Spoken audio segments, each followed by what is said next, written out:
mens is 'n mens. Ek dink dit is maar die eenvoudige antwoord. Lewe is lewe. Of dit nou op 'n onortodokse manier, 'n goeie, tragiese, enige manier gekry word, lewe is lewe.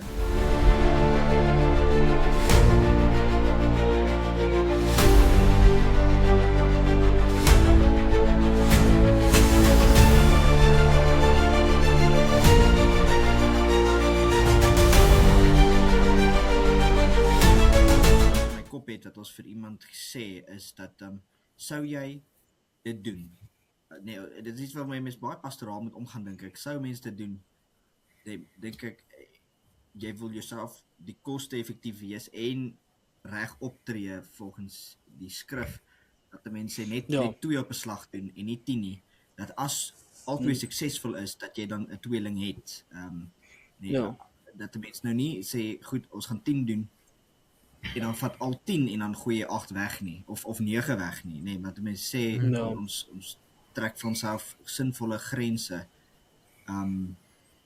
Goed, ek wil nou net by, wat dink julle? Nee, ek stem saam, en mense kan self sê, as mense kan sien vir 'n drieling, dan het hulle 3 kinders wat ingeplant word, so, maar, die probleem lê daarin as mense bevrugte lewensvatbare eiers weggooi, dan is dit die probleem. Ja, en kyk, mense kan dit so redeneer, nee, as jy nou die hele proses doen om 10 eierselle te bevrug,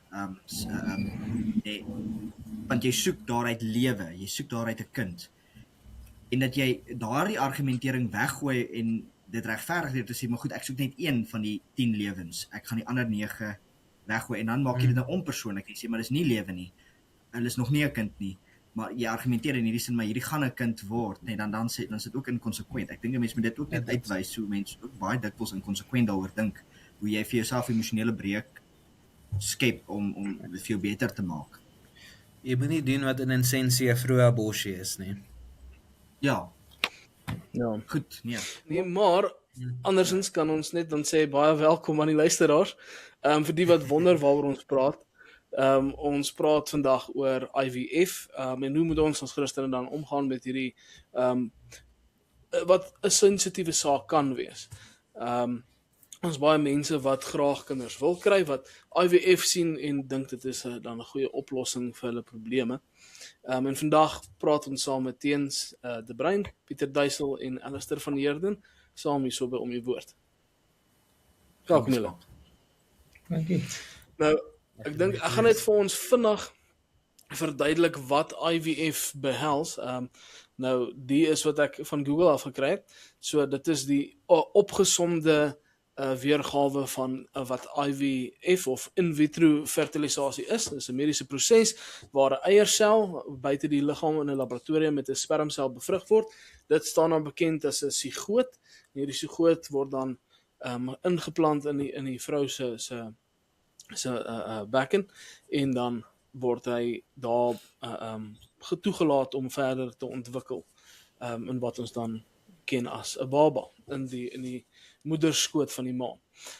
Nou, om dit so stap vir stap dalk net so 'n bietjie te verduidelik, die eerste is die stimulasie, die vrou neem medikasie om haar eierstokke te kry om 'n eiersel vry te laat, en dan die eiers moet dan in 'n klein ingreep word met 'n klein ingreep herwin, en 'n spermmonster word van die man af verkry, en dan word die sperm en die eiersel bymekaar gebring, daar word bevrugting plaasgevind, en dan sit die oorplasing, een of meer van die embryo's wat daar ontwikkel, die sigote dan nou, word na 'n paar dae in die vrou se baarmoeder geplaas, in die hoop dat dit sal vasheg aan die binnewand van die uterus, en so begin daar dan die ontwikkeling van 'n babietjie. Nou, die groot ding is, wat ons dan ook in gedagte moet hou, die oortollige embryo's wat nie gebruik word met die implanting nie, die wat van goeie gehalte is, word soms geneem en gevries vir latere gebruik, of hulle word net weggegooi. Albei het groot etiese implikasies dan. Maar so, dit is in kort wat IVF is en wat dit behels. So dit is meestal dan gebruik deur mense wat sukkel om op die normale manier swanger te kan raak. Nou, ek dink heel eerste moet ons ook kyk na die pastorale kant en vra, raak IVF die waarde van enige kind of ouer wat daaruit gebore is of wat kinders ontvang daardeur. Veral ouers wat dit dalk toepas sonder die wete wat IVF werklik behels. Word die waarde van daardie persone aangetas of word dit nie aangetas nie? Ek hoor graag van julle af.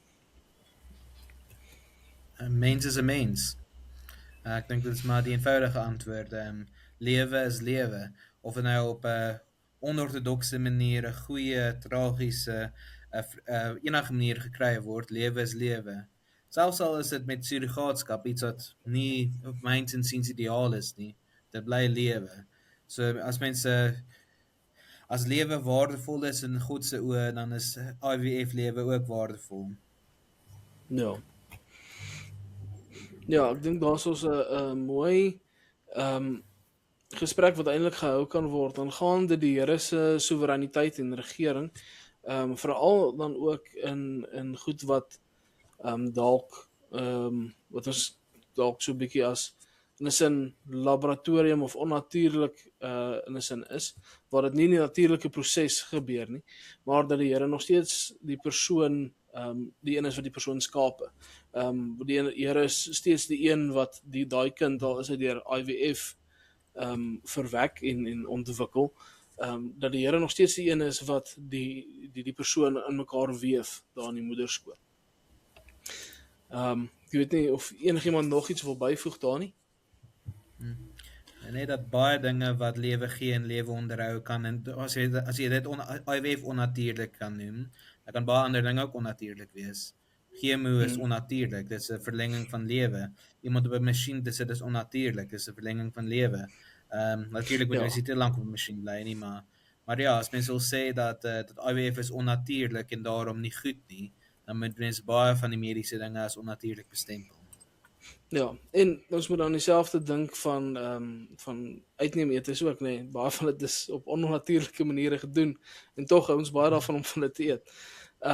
Baie beeste word met hormone ingespuit. Hoe sê jy, Piet? Ja, ek het dit gesê, McDonald's is 50% vleis, maar gaan aan. Ja, so onnatuurlik beteken nie noodwendig sleg nie. Onnatuurlik beteken nie dis nie die natuurlike proses wat normaalweg plaasvind nie. So ek dink baie keer het mense die idee van onnatuurlik en daarom staan hulle terug, want onnatuurlik is mos nou sleg. Wat ons glad nie probeer sê, deur die proses te beskryf as onnatuurlik, en ons sê eintlik net daar's ons iets benodig buite die natuurlike verloop van die proses. Daarom word dit so beskryf. Maar dan moet ons ook verstaan, baie mense gaan na IVF toe as 'n opsie, omdat hulle die begeerte het om kinders te wil hê. En hoe moet ons dan as gelowiges, as Christene, die begeerte om kinders te wil hê beskou? Ek hoor graag by jou, Alistair. Ja, ek dink dit is kom ons vat so 'n stap terug. As 'n mens dink jy het in die skepping, in Genesis 1 en 2, die Here 'n opdrag gekry, het die mens die opdrag gekry om die aarde te vul, om te vermeerder. Nee, dit is sodat daar in die geslagte heen die verbondsbeloftes van die Here oorgedra kan word. Die Here wat sê sy beloftes, sy woord is tot in die 1000ste geslag. Hy is die Here van wordende geslagte. Dit is dat sy beloftes nie net in een geslag bly nie, maar in elke geslag gaan. Ek dink mense kan dalk praat oor hoekom. Ek dink eenvoudig dit is 'n opdrag van die Here en dit is genoeg rede hoekom. Ek dink dit is dat die Here se beloftes verder as een geslag kan gaan. En ek dink dit is dat die volheid van kom sê die volheid van die mense die Here kan loof en die Here kan dien. Dit kan onmoontlik gedoen word deur twee mense in 'n tuin. Sodat die Here ook regtens in sy volheid geloof en geprys word. So daai begeerte wat ons nou vandag het om kinders te kry, moet dan ook volgens dit wees wat die Here vir ons in sy woord gee. Nou, jy het maar ongelukkig in 'n gebroke wêreld het jy mense wat om verkeerde redes kinders kry. Dit is nou ongelukkig so, maar die regte rede om kinders te kry moet kom vanuit hierdie plek van die Here se woord. Dit is om dan nou hierdie kinders in gehoorsaamheid aan die Here kinders te kry, soveel soos wat die Here gee. Dit beteken, ek dink 'n goeie riglyn wat 'n prof een keer vir ons gegee het, is dat jy al die kinders wat jy het, getrou, verstandelik, emosioneel, geestelik en emosioneel kan versorg. Vir party mense is die vermoë 2 kinders, vir party net 1, party het die vermoë om 8 kinders so te versorg. En dit is dus regtig so. Ek wil nie luisteraars met hulle oë trek en dink dit is nie moontlik nie. Dit is moontlik en ons het dit al self gesien. En dit is regtig mooi. So ek dink, dit moet die volgende fokus wees, en dan, wanneer dit kom raai begeerte, moet die begeerte wees om hierdie kinders te evangeliseer, om hulle van die begin af die verbondsbeloftes, die heerlike evangelie te verkondig, dat hulle ook so in die Here mag glo, dat hulle saam met jou die Here kan loof, dat hulle die Here kan dien. Ek dink, ja, net daaroor iets sê. Ja, en ekskuus, Teens, doe iets noem. Ja, ek wil dalk net, as 'n mens nou alles wat Alistair nou gesê het, die oorspronklike vraag is die begeerte om kinders te kry. Vir Christelike egpare is dit uiteindelik met ander woorde dan nie maar, dis nie maar net 'n begeerte nie, dis 'n roeping. Ek dink dit is waarop dit neerkom. En goed, as daar probleme kom daarmee om swanger te word, dan kom daar nou bepaalde komplikasies, en dis nou eintlik waaroor ons vandag praat, maar ek wil maar net noem, dis nie blote begeerte as vir gelowige egpare nie, dit is 'n roeping om nagejaag te word. Ja. Ja, en ons sien ook uiteindelik met spesifiek Hanna wat ek nou aan dink, wat heeltyd die Here in gebed genader het, waar sy graag 'n kindjie wou kry, en dan uit haar word gebore Samuel, en later ontvang sy nog kinders, dan uit haar gebed uit hoor die Here haar gebed later, en hy gee aan haar 'n kindjie. En soos ons sien ook in die psalms, kinders word as 'n seën beskryf vir ons, nê. So, dis nou, soos julle sê, dit is nie net 'n begeerte nie, maar is ook 'n roeping vir ons. En die Here gee ons ook kinders as 'n seëning oor ons. Maar dan wil ek ook graag by julle hoor, en Teens, ek kan sommer graag by jou hoor, hoe moet ons as Christene dan te werk gaan met die konsep van ons het nou hier 'n begeerte om graag 'n kind te wil hê, maar ons het nie die moontlikheid om 'n kind te verwek nie. Hoe moet ons dan dink daaroor? En veral met die konsep van net omdat ons iets kan doen, beteken nie ons moet nie. Net omdat ons die geleentheid het om van 'n ding gebruik te maak, beteken nie noodwendig ons moet altyd van die ding gebruik maak nie. Ek hoor graag by jou hoe ons moet dink oor daardie aspek van IVF.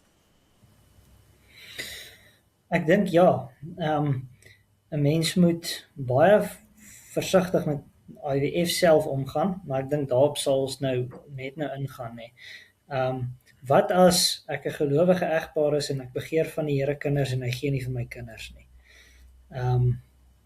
Dit is 'n moeilike saak, nê, en ek dink dit is iets wat 'n mens tot baie diep gebed en besinning moet bring, deurlopend.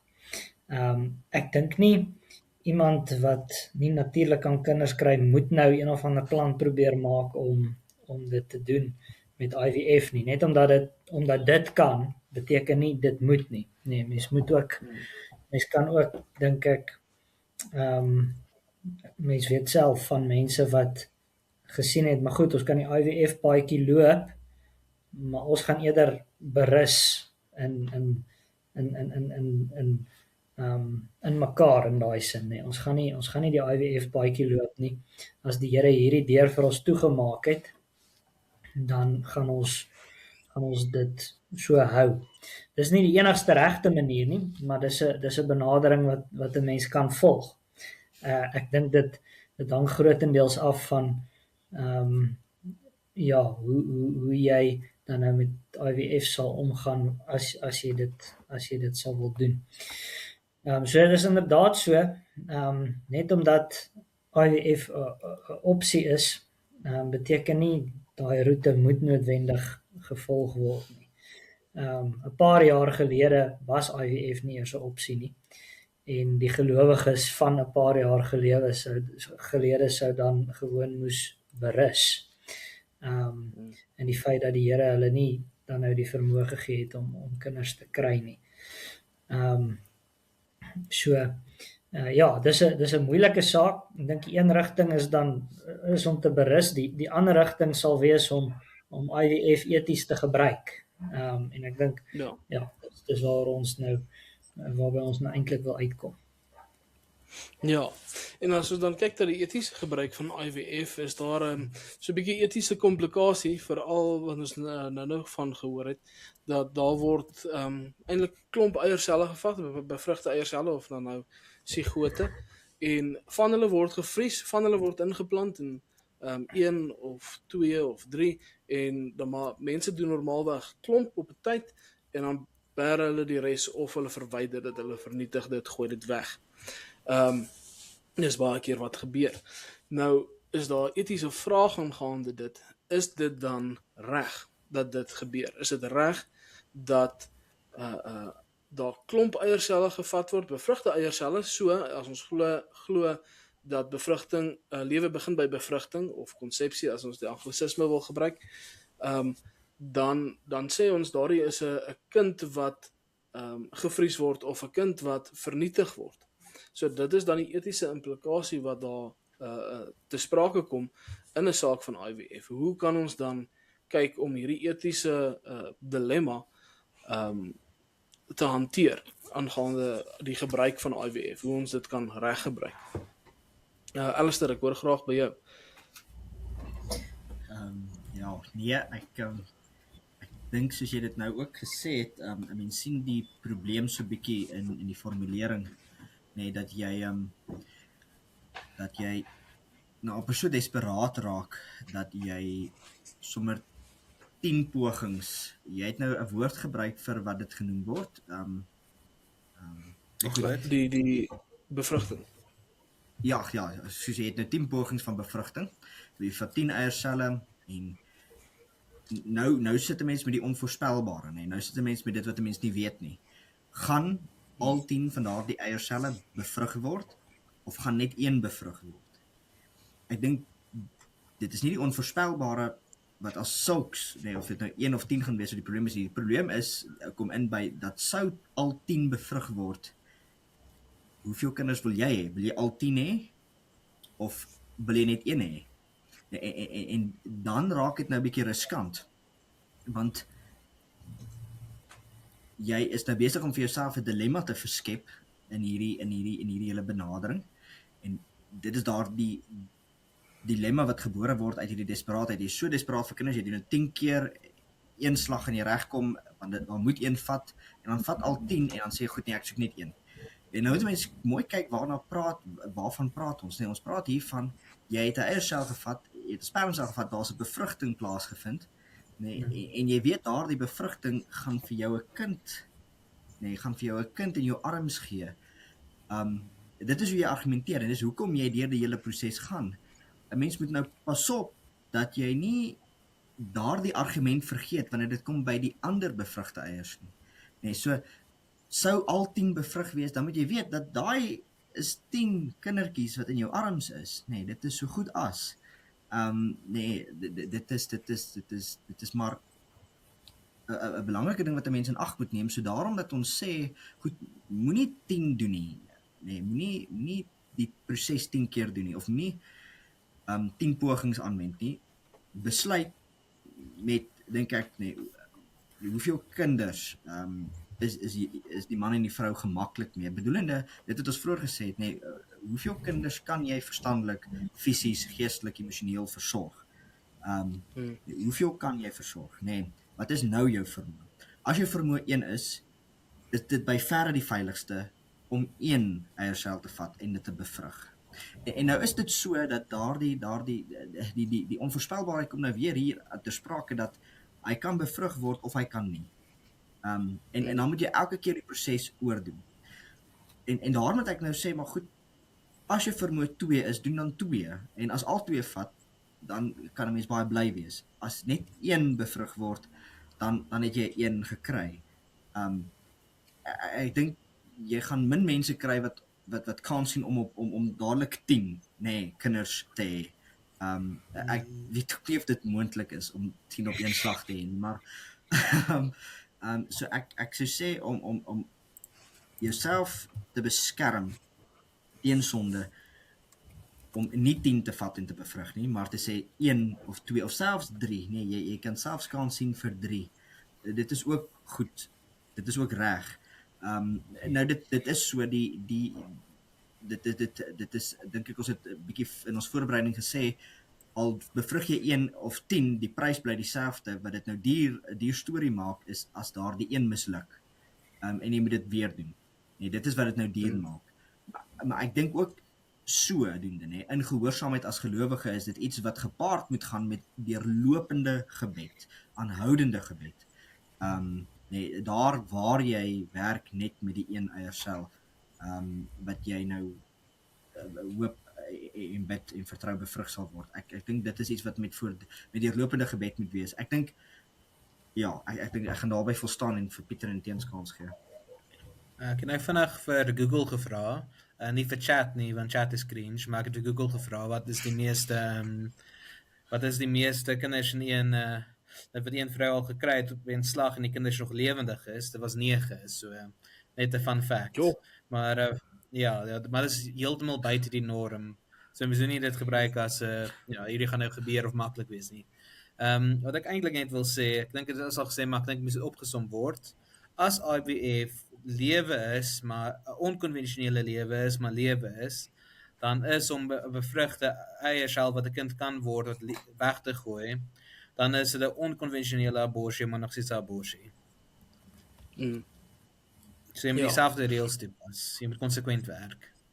So as jy teen vroeë abortus is, soos dat ek glo die skrif ons lei om te wees, dan moet jy ook teen bevrugte eierstokke wat ook al weggooi.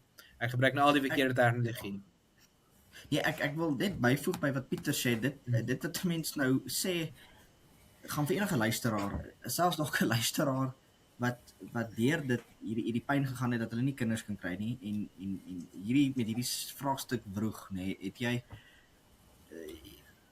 mens moet regtig mooi dink daaroor in jou persoon en jou stilte tyd voor die Here, want jy word nou al klaar beproef dat jy en jou man of jy en jou vrou nie kinders kan kry nie. Nou sit 'n mens met hierdie vraag, nee, en ek dink om jouself ook te beskerm daarvan, dat jy nie hierdie kom ons sê beproewing erger maak nie, nee, bedoelende om nie iets te doen wat teen die Here se woord is, wat teen die wil van die Here is, of selfs iets te doen wat teen jou gewete is nie, soos Pieter gesê het, nee, 'n vroeë abortus moet ook vir ons verkeerd wees, nee, dat jy sê, maar goed, hier in hierdie beproewende tyd, in hierdie hartseer tyd, in hierdie geweldige spannende tyd waar ons nie kinders kan kry nie, gaan ons dan ook doen wat reg is, dat ons nie by ons las voeg, dat ons nou sit met die wete dat ons het nou 5 moontlike lewens, of hoeveel ook al,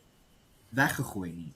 Ek dink dit is nogal regtig belangrik, om mense net ook mooi daarvoor op te pas, en daarmee net ook te wys, ons het reg begrip, dat mense hierdeur gaan, en by ons bekommernis, dat mens, toch dit waar die mens gaan, hoe moeilik dit ook is, dit ook toch reg te doen.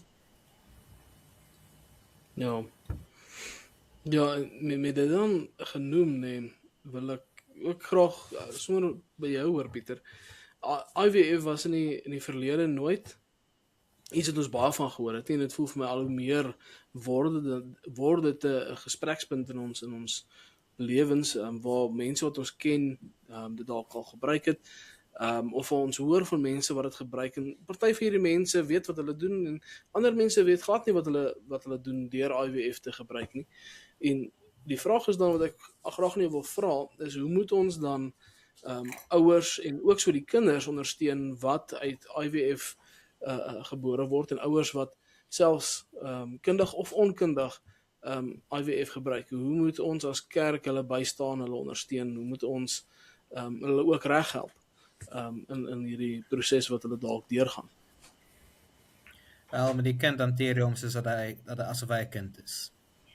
Jy weet, maar ek weet nie wat anders om te sê nie, soos as jy, hoekom sal jy hom anders hanteer? As jy nie, as jy hom so hanteer dat daar geen aandag op dit is nie, dan doen jy dit reg. En as er aandag op dit is, dan sê jy lewe is 'n lewe. So mens hanteer hom asof hy 'n kind is en hy is 'n kind. Met die ouers, dink ek mens pas net toe wat ons reeds gesê het, dat weet as daar 'n as er bevrugting is, dan is dit 'n lewe, en hanteer dit dan soos 'n lewe, en wees reg om baie geld te spandeer daarop, en wees ook, moet ook nie jouself in die versoeking stel nie.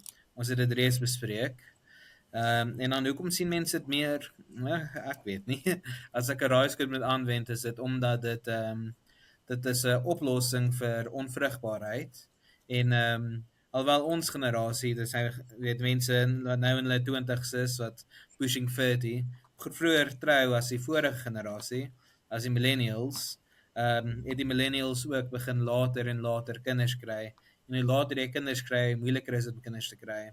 So ek dink toe begin dit 'n gesprek word. Maar dit is net 'n raaiskoot, dit is nie aanvaar as 'n feit nie. Die eerste twee is ek oor meer sekerheid praat as die laaste een. Ja. Alistair, sien jy wil iets gevra of sê?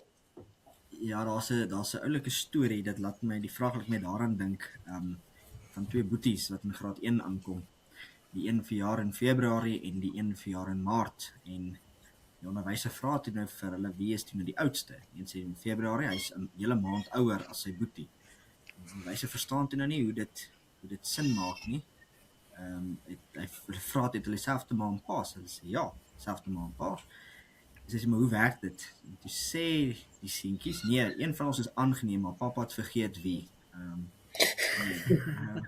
Nee, dit is eintlik regtig baie oulik, nee, dat daar nie onderskeid getref word tussen die twee kindertjies nie. Hulle is al twee kindertjies. So ek wil net dit doen.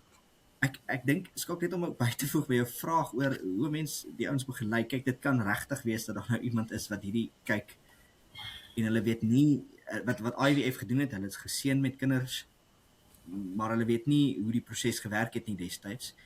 En daar kan verskeie goed wees. Nee, dit kan wees dat jy gewerk het met 'n ondeursigtige dokter wat nie deursigtig was oor alles nie, wat inligting weerhou het. Jy het dalk nie ten volle verstaan nie. Dit kan ook wees in die vroeë stadiums waar ons nog nie self alles verstaan het nie. En ek dink dit is 'n bepaalde kwessie. Nee, dat jy daar's eerlikheid teenoor jou gewees. En 'n mens moet in ag neem, nee, daar is maar 'n vraagstuk oor die etiese kompaste van dokters. Dit is maar 'n kwessie. Ek dink by dit kan dit wees dat iemand hier kyk en inkonsekwent met hulle self geredeneer het. Ons soek 'n kindjie en ons gaan dit 10 keer doen en ons gaan net een vat, al was 8 van hulle bevrug. En ek dink dit is wat waarskynlik by 'n persoon bly, en as hulle hierdie hoor, dan gaan hulle weer herinner word daaraan, en ek dink dit is iets regtig wat hulle saam met hulle eggenoot voor die Here moet deurwroeg in vergifnis vra, en dat ons regtig weet, maar daar is nog altyd vergifnis by die Here gewees, dat hy selfs dit vergewe, dat daar 'n goeie, deurdagte, opregte belydenis van sondes en bekering moet wees vir dit wat gebeur het. Ek dink dit is belangrik, maar dit is een van twee goed, nee. Of 'n mens het op 'n manier ingegaan op 'n ding, want jou begeerte was so groot en jy het toe gesondig, of dit kan regtig wees dat die dokters met wie jy gewerk het nie deursigtig was nie, en jy het onwetend dit om goed gedoen. Ja, baie dankie julle. Ons kan dalk ook volgende keer dalk 'n bietjie praat oor die ander opsies wat daar is, byvoorbeeld aanneming of volgende keer kan ons ook praat oor surrogaatskap, ons kan 'n bietjie gesels daaroor. Maar vandag hou ons dit dan by hierdie tema van IVF. En ek wil graag so al die lesers ook, of lesers, verskoon my, die luisteraars bemoedig dat daar, soos Alistair nou gesê het, daar is werklik vergifnis by die Here vir alles wat ons doen. En ook so is daar bemoediging by die Here om regtig te volhard in gebed in sy teenwoordigheid daar waar ons ook goeie begeertes het en werklik vir goeie begeertes wil bid, soos om kindertjies te kan kry. Maar so sê ek vir julle al drie baie dankie, en ook vir die luisteraars baie dankie, en dan sien ons julle volgende keer.